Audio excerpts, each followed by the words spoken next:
everybody, today we're going to be making this super fun Czech glass earring with some Swarovski crystals and fire polish and some seed beads.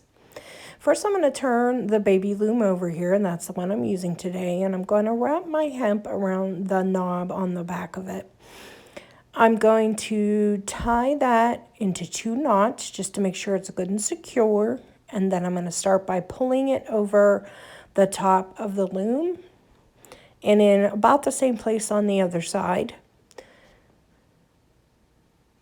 And then I'm going to wrap it around the knob on the back again, and I'm going to count 3 spaces between, go across, same thing, count 3 spaces. And that what I'm showing there is that you need 3 spaces between to put the beads, but you're going to need 4 cords. So anytime you loom, you always want to make sure that for the amount of beads that you have, you always have 1 extra thread. So I'm just laying it in here, counting 2, 3, and pulling it across. And then I have my cords in place, and I'm going to wrap it again around the back, bring it up over the top, count 3, and same thing on the other side. Then we're going to turn that over, and we're going to wrap the hemp around the knob again twice, and then I'm going to trim that hemp. And you want to make sure you leave enough room there so you can tie it off. And I'm just going to tie it to that other string, and I'm going to keep tension there with my finger laying on top of the hemp and just tie 2 knots. And so we have now our warps are ready to go. We're going to use these 5mm fire polish, some 11O seed beads in 2 different colors in the ruby cyan, and then we're going to be using the blue beads are actually in teal, rainbow teal. So those are super pretty, and you can always check out the description to head over to the Jewel Loom website to pick those up. And these are also the ruby cyan in 8O. So that's basically what you're going to need for those. You're going to need some head pins, some ribbon crimp ends, and some 4mm Austrian crystals, or your choice of bicone there. So I'm just showing you here everything together so you can see how it coordinates. And I just decided that that pop of green would just be super cute with all of the other colors, with the blue and the pinks. And there's my wildfire, and I'm going to give myself about a wingspan of wildfire. I'm just using white here. I'm just going to pinch the end of my wildfire with my pliers there, and it flattens it out a little bit. And it just makes it easier to go ahead and thread your needle on. It gives you a flat area, and your needle slides nicely right onto it. So we're all threaded up, and I'm just going to take on this farthest to the left warp. I'm just going to tie the end of my wildfire about approximately in the middle area there, because I want to have enough thread on either end, so when I'm ready to tie off, I can without a problem. So I'm just showing here that with the project, it's a pretty long earring, but giving some pointers there as to using a shorter ear wire if you want to shorten them up, or of course you could use less beads if so desired. So I'm just picking up 9 seed beads, the 11Os, and I'm dropping those beads down, and those are going to be the beads that go underneath the ribbon crimp. So we're going to do, as we drop those beads down on the thread, I'm just going to feed the needle underneath the warps and push the beads up through, and I'm dividing 3 in each column of warps there. And then I'm just going to sew over the top of the warps and through the beads. You always have to make sure and remember to be over top of the warps, so that way then all your beads will stay in place and not drop out for you. And I'm just going to pick up 9 more of those. Again, I'm showing that that's what your ribbon crimp's going to go on top of. And you can always decide, you can always just hook your ribbon crimps right into the hemp. But the seed beads do make it a nicer way to attach it. And I just push those up through, went across the top, and I'm just going to straighten those out because that's my base. Then I'm going to start all of my other beads on top of. So I want it to be exactly where I want it. And I'm going to pick up 3 of my 5mm fire polish beads. Do the same thing. I'm dropping those down and then running my wildfire needle underneath the warps and then going up over the top, over the warps, in through the fire polish and across, and just make sure that that's pulled snug. You don't want to pull too tight, but it just pulls snug for you. So now we're going to go in after our fire polish. We're going to go in with our 8O seed beads, and we're going to pick 6 of those up and do the same thing. We're going to push those up, drop them down on our wildfire, push them up underneath the bottom, and then run the needle over top of the warps.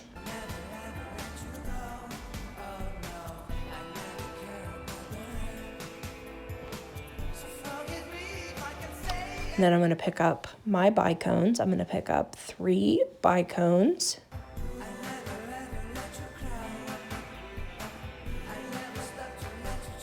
And I'm going to drop those down as well.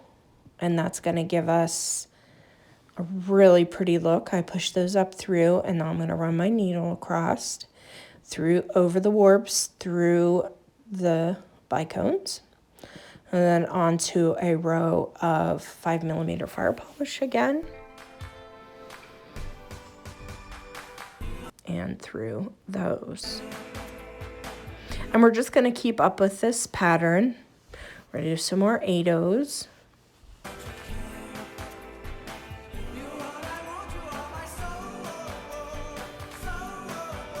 And again, going over top of those warps. A good tip is to make sure you see your needle through between the beads when you're doing that.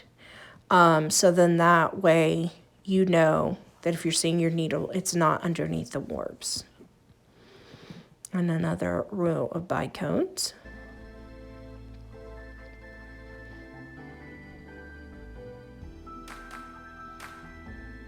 I'm just getting those in place, and I'm going to run my needle through.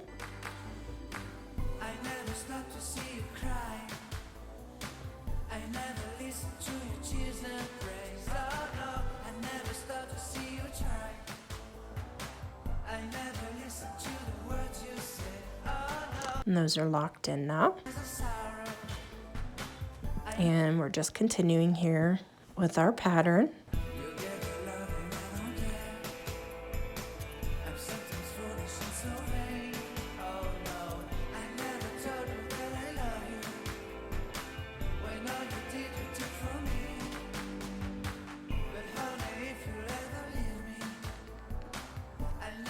And you see how I'm holding my finger underneath them as I'm putting that needle over the top of the warps and through the beads. It keeps them elevated up through the hemp, and that way then it makes your needle a lot easier to go through.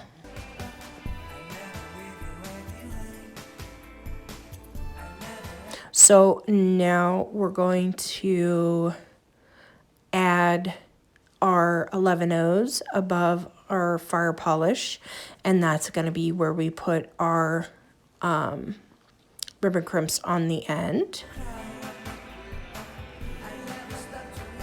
And I'm just discussing here, you know, being able to put the ribbon crimp on and having those seed beads there to put the ribbon crimp over top of.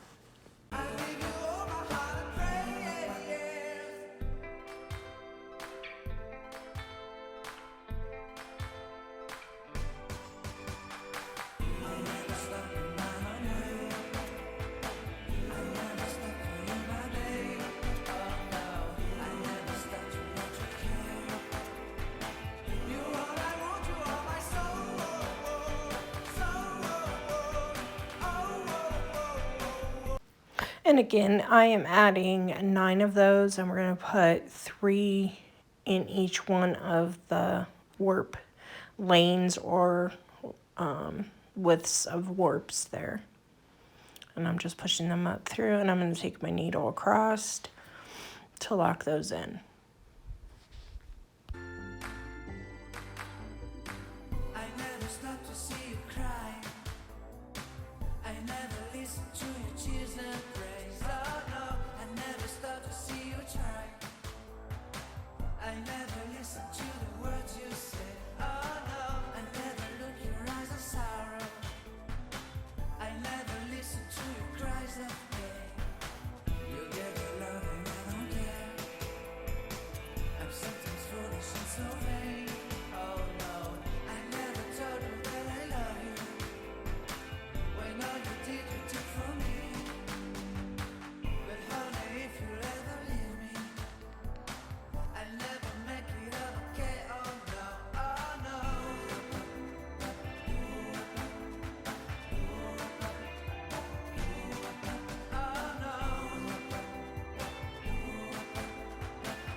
So now that we have finished our last row, I'm going to put the needle inside of that end warp, and I'm going to knot around it.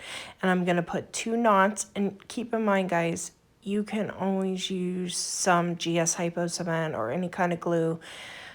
Once you get these knots tied, you can put the GS Hypo cement on it just to kind of secure them so they don't come loose and seed beads come out or don't hold well into your ribbon crimp.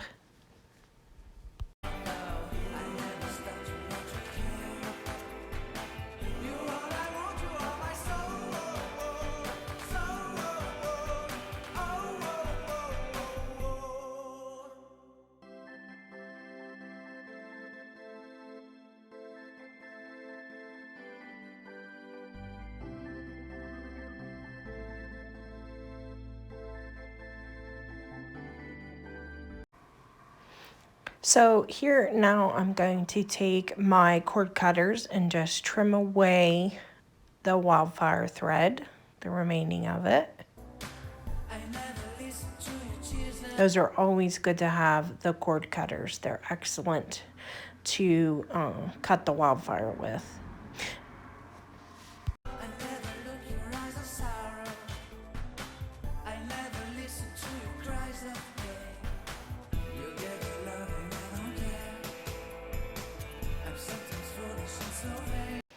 So now we are going to get ready to cut the hemp and take the project off of the baby loom. And you can see I'm kind of holding those threads with my fingers just to make sure we don't get too much recoiling.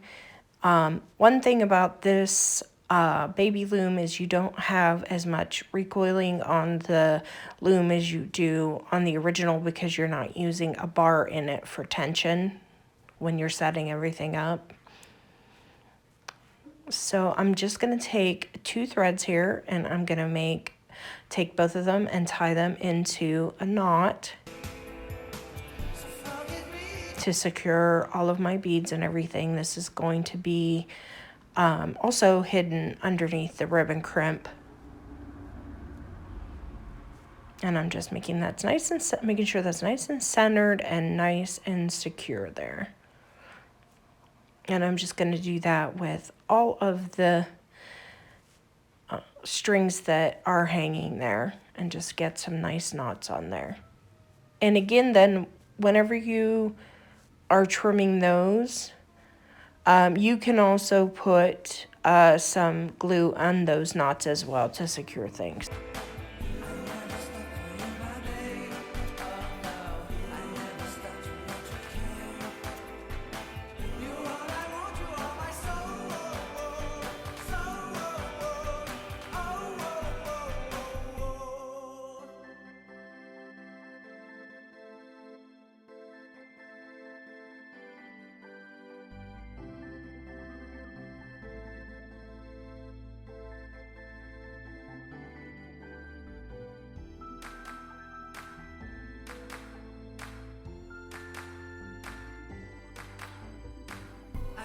stop to see you cry.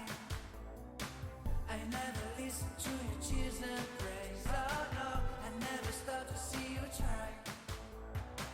I never listen to the words you say. Oh no, I never look your eyes of sorrow.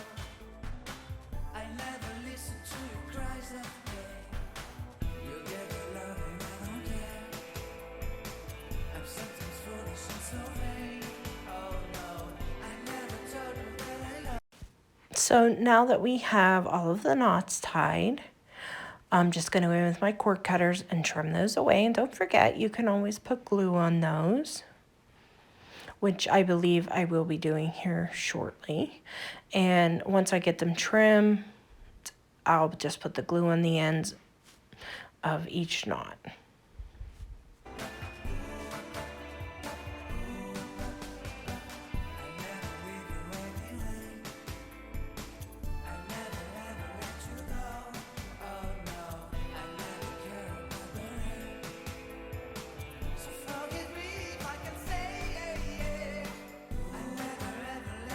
And the glue that I'm going to use here is the Super Glue Loctite glue.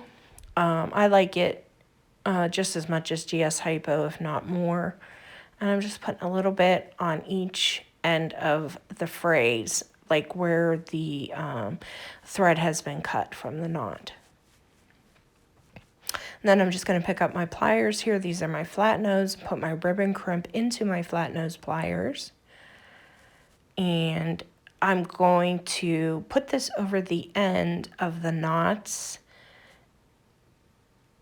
up into the seed beads. Now, if you wanted to, you can also push it up further and go over top of the seed beads. But I like the way that this is sitting now, so that's how I'm going to squeeze my crimp on there. And you just want to work back and forth with your ribbon crimps. You just want to squeeze slightly on one side, squeeze slightly on the other side, just go back and forth to make sure everything is even. And you don't want to bear down on it too much because it will make your ribbon crimp warped, and you don't want that. So we're going to do the same exact thing on this side. Just put a little bit of the Loctite, Super Glue Loctite gel on here, and then add our ribbon crimp.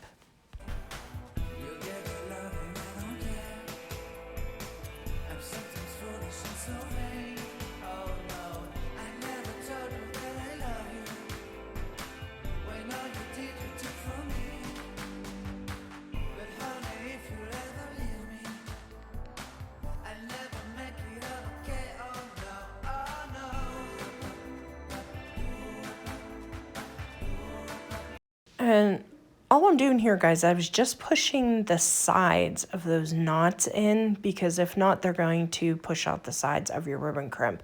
You can see here, I'm just taking a head pin and I'm just pushing the knot down in there so it doesn't have to, you know, stick out and look not as pretty. But I'm just pushing that down in there a little bit before I do the final crimp down on this side.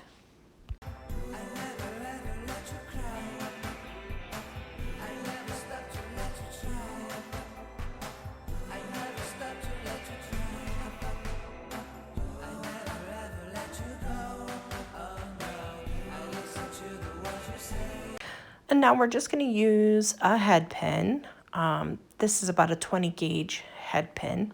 And I'm just going to put on some seed beads in the pattern that I like. You can do this any way you would like. You could also add the fire polish or the crystals onto the bottom as well. And I'm just loading those beads on. And I'm just having my middle one be slightly longer than the other two, just to kind of give it some interest. And I'm just going to use my one step looper and put the head pin in there and then give it a squeeze. And you always want to back off a little bit to make sure that it does not crush your bead.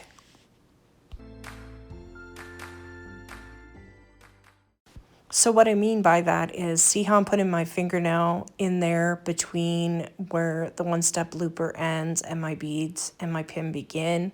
That's just giving it a little bit of breathing room so my beads don't get crushed when I close that.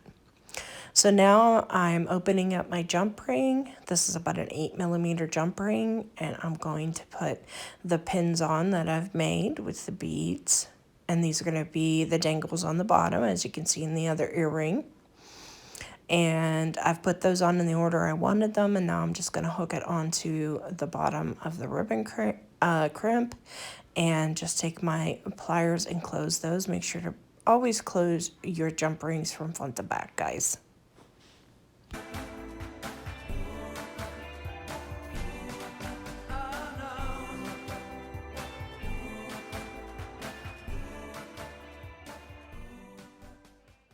And now we're just going to put on our ear wire, or here, this is a post fixture that I'm going to use on here. And again, I'm opening my jump ring from front to back. Don't ever pull your jump rings side to side, guys, because it'll warp them and you will not be able to use them and get them back into the original position. And I'm just hooking on to the other ribbon crimp on the top. And that is it, guys. This is our completed pair of earrings that we've made with our Czech glass. I hope you enjoyed it, and I'll see you in the next one.